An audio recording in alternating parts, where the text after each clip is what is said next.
Alright, so, in today's video, we're watching I think a gold Kiriko?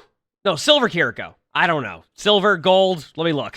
A silver brig Kiriko. And the best way to describe this game, ever have a game where your team can't get anything done until overtime? That's what this game is. Let's see why that's happening. I haven't really noticed the changes on this map as much as, like, let's say Gibraltar. For usually, we got some Kiriko gameplay here. We'll see what happens. No chat on the screen. I got you. Give me a second. Should be good. Oh. Oh. On the wrong player now. There we go. All right. There we go. I don't mind that TP. It's always good when we get into a silver game and we see somebody using Swift Step, because I feel like recently we have not been seeing a lot of Swift Step used. So to see it used, I'm happy with.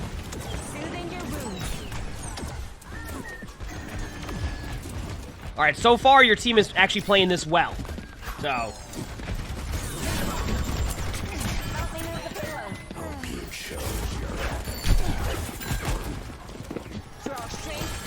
Yep, and this is not overtime. That's a pulse bomb that we just saw, that's for sure. I would Kitsune this just to win this area? Nah, I don't have to. Think? No, I would Kitsune. I would get it. I would Kitsune this. I would have Kitsune this. I would have. Yep. And this is why I talk about, all right, what happens when you hold on to your ultimate. And already we see it. You had an amazing time. You could have just Kitsune'd that right there for your whole team to get value. Instead, your team holds your ultimates, and now just like that, 2 minutes are off the clock. And what happened with the other team? They used an ultimate, and they won. Sometimes people are afraid to ult to win a point, when, in my opinion, and don't get me wrong, ult management's a big part of Overwatch. If you can just win the point with a couple of ultimates, it's better to have 5.5 minutes on second point attack than finish with 15 seconds left or capping in overtime, and then have a no ult to get these your ults anyway. Bop, bop, bop. Said you would have held it too? No. My Kitsune timing was well before that tire even started. Straight up. That was well before that. After the tire came, then that's it. But, like, their team still used an ultimate to go and win a team fight, even because they didn't know if they were going to win it or not, right? Like, they just used the ult because they wanted to win the team fight to guarantee. Alright, so you use Kitsune, but they use Kitsune first. So, what happens in that situation, I talk about it all the time, is when a team ults first, unless your team is properly ready to disengage, this is what happens. You lose the team fight because you're still waiting to use your Kitsune. And you've probably seen the video where I'm like, Kitsune. I do think you held in your ult for too long, and that's the make or break on that one. So we'll see.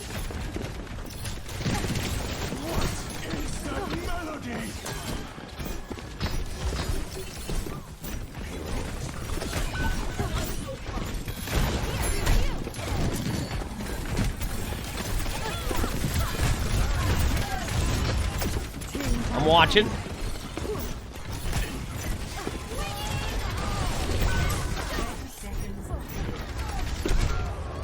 Yep. Also, people are probably going, "Hey, you know, why is the brig swinging their hammer the whole time?" Honestly, I do the same thing. One, I do it, and the reason I do it is I like to hit buttons, so I'll just hold left click for fun.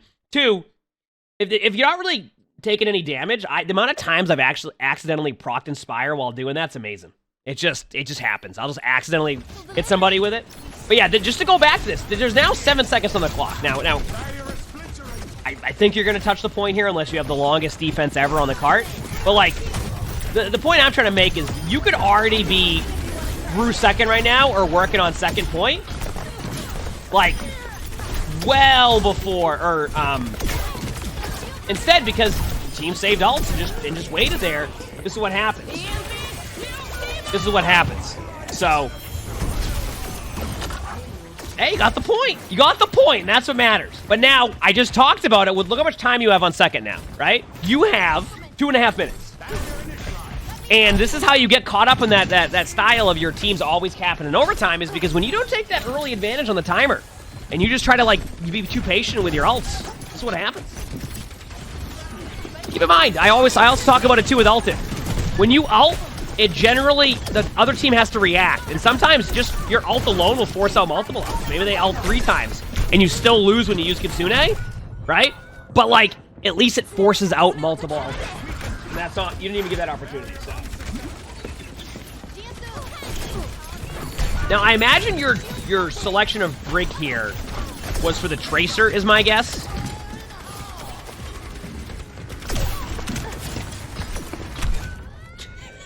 Honestly, could you have shielded that? Yep. Would it have worked? Probably not. I would have done the same thing. I would have just tried to get out of there. And no one was even pushing payload? That happens. Yep, it's a classic. You saw the Tracer behind, by the way. Just standing there. Okay, I need you to worry about your backline for a second. Keep your Zen alive. You're not your Zen. You did. All right. You are running Brig Zen now, okay? You can hear the Tracer behind you. I think that Tracer must have shot 20 clips behind you. Keep your Zen alive, and that Tracer will do nothing. I always talk about it's always important to keep your other support alive in these situations. You could hear that Tracer missing all the shots behind you, but it doesn't mean your Zen's going to survive it. So just throw an armor pack at your Zen. One armor pack probably keeps your Zen alive there.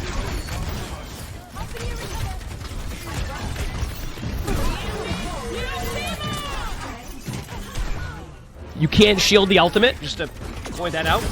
My guess is that you weren't trying to shield the ultimate completely, you just ended up shielding anyway, but definitely want to try to, you know, improve that one a little bit. 34 months. If you add 17 months and 10 months, that still isn't enough to cover 34 months. Not sure where I am going with this. Good morning, chat. Wow. Doc, thanks for the 34 months of the tier 1. Thank you, appreciate it. 34 months. Good morning. All right, so now you're going to probably stay more towards the cart. No ults yet, but you can build ults. Are they still on Tracer? They are. Please pay attention to your backline. What rank is this? This is silver. Please pay attention to your backline. Don't let the Tracer get value. Oh, that was about as close as it gets.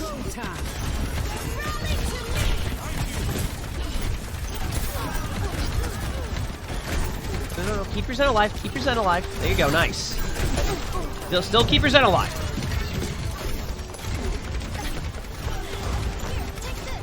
There you go. Your Zen's now gone in front of you, so that's probably the correct play with the way you're playing this. Good job. Now, chat. Once again, I am happy with the ults even being remotely used. And this goes kind of back to what we were saying. That, like, you might overuse ults, but at least you're getting the point. And I know that, like, as you climb, you'll worry more about, like, the ult management, but, like, even then, like, in top 500 games, the ult management isn't as that good.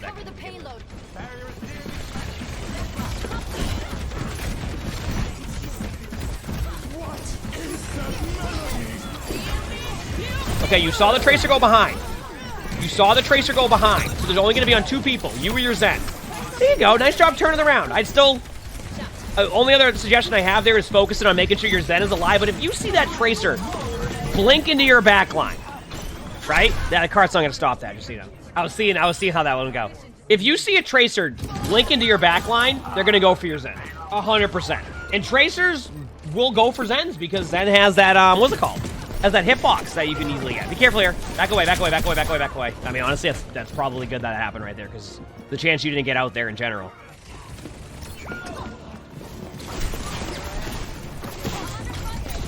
So, here's where I'm at with this.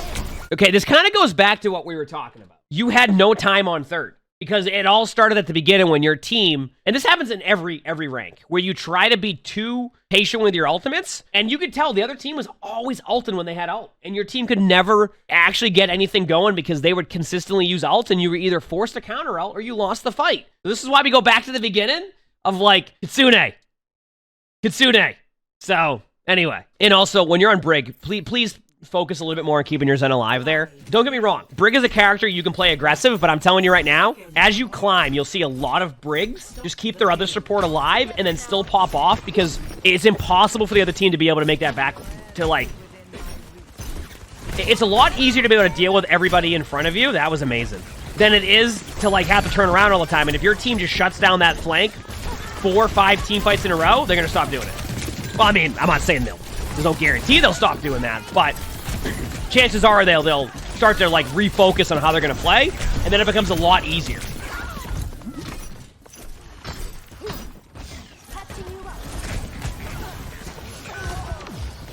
Okay, so what's your play here? What's your play? I would have done the exact same thing. I respect it. What are you going to do at that point anyway? Hope they don't hit the button when you start to swing at it and flail it?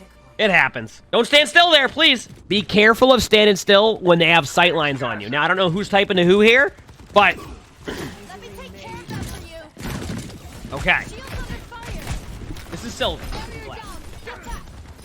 Good morning. We're watching.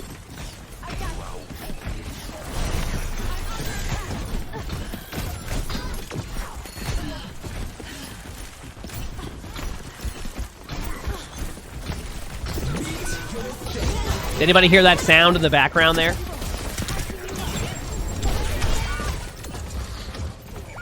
Chat, what was that sound we heard in the background right there?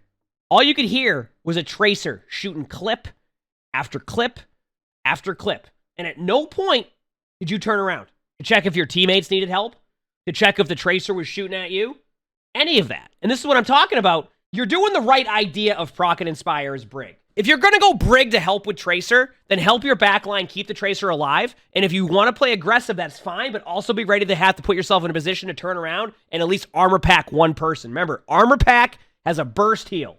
Okay? It makes it harder for Tracer to be able to get in the limb, which is why Brig is such a good hero for keeping the other support alive. It's why Ana Brig is such a good comp in top 500 games. You see it all the time. Brig stays with the Ana, keeps the Ana alive, because the burst heal and the heal from Brig, on top of being able to proc Inspire, just makes it impossible to be able to kill the backline.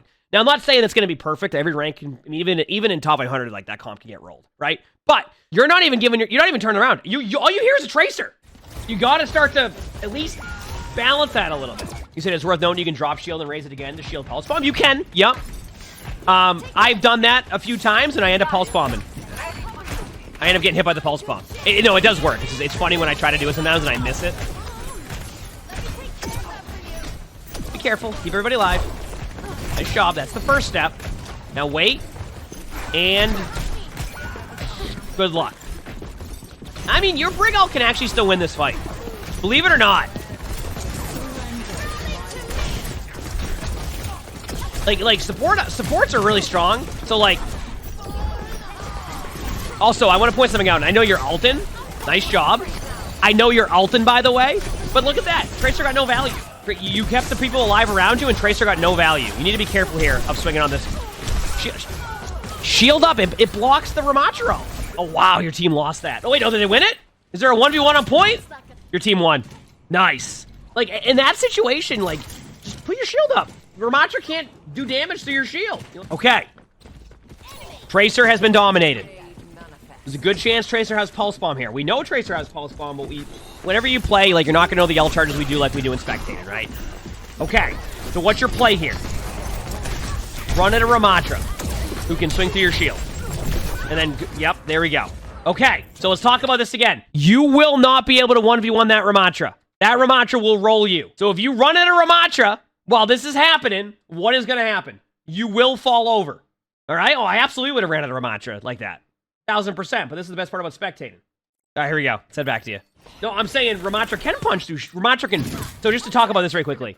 Ramattra can punch through shield. Yes. Ramatra's ultimate will not go through your shield. You get what I'm saying? Exactly. It stops the ult timer at that point. You're not going to be able to stop the damage, but if you can help limit how long that ultimate is going to last for, it's better than just standing there and then trying to just 1v1 the Ramattra, because that 1 second could be a make or break for that Ramattra ultimate. I'm telling you right now. You ever play Ramattra? And that 1 second difference, sometimes that's the difference in you not being able to get 3. That's why I say, like, yes, the Ramattra can punch through your shield, but when you're at that distance and they have their ultimate up, shielding that off just to at least buy time to get that ultimate to go down, that's it. That can help. That can just stop the ultimate right there. You're not going to be able to block the punch, but you were far away from the initial punch. And then after that, and just keep in mind the chain of events here, the second time when you ran at the Ramattra, you can't shield that, right? Which is why you don't run at the Ramattra. You know what I'm saying? All right, anyway, here we go.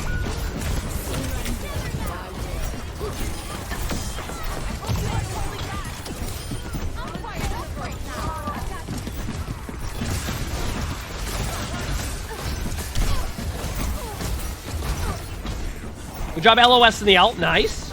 Now, right there's an example, right? So let me give you an example, by the way, of that Ramattra ult. I wouldn't have recommended to shield that up right there because you're going to get rolled anyway, right? But you see the distance there between the Ramattra this time in comparison to last time? That's why it can be very situational in that type of play, which is why I want to try to explain the differences in those plays. The Ramatra's right there, right? You can't block that. Before, the Ramattra was really far away, but the ultimate is in range of you and can do damage, but you can block the ultimate until the Ramattra gets to you. And that could be a 1-2 second difference, which can stop the ultimate. Anyway. Hey, you have to ult that. Good ult, by the way.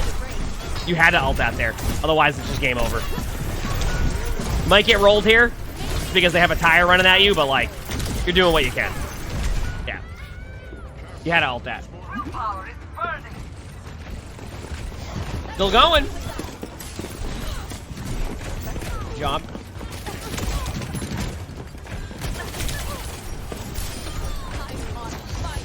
Come on, try me. So, I want to pause for a second because you just did it right there. Do you see what happened?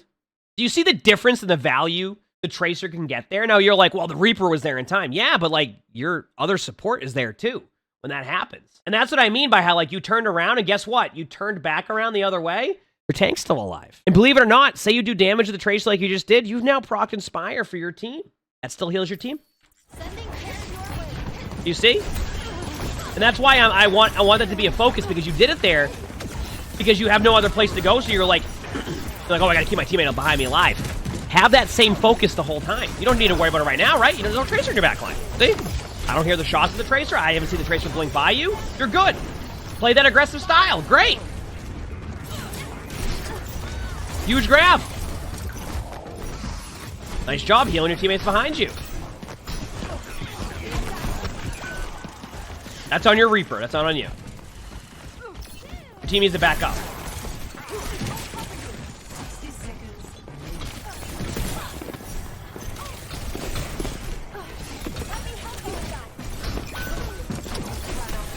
Right now, this is on your teammates just playing too aggressive.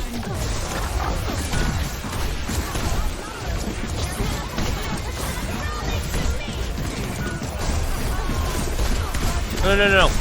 Okay, so I need to talk about this for a second.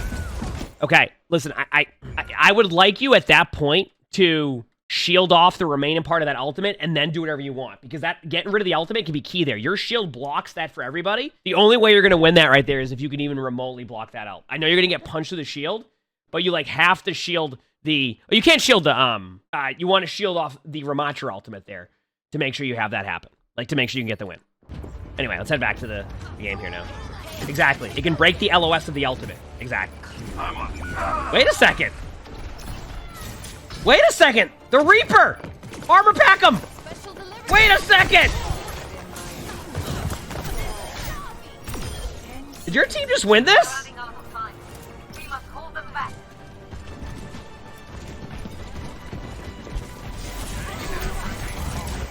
Your team got the dub.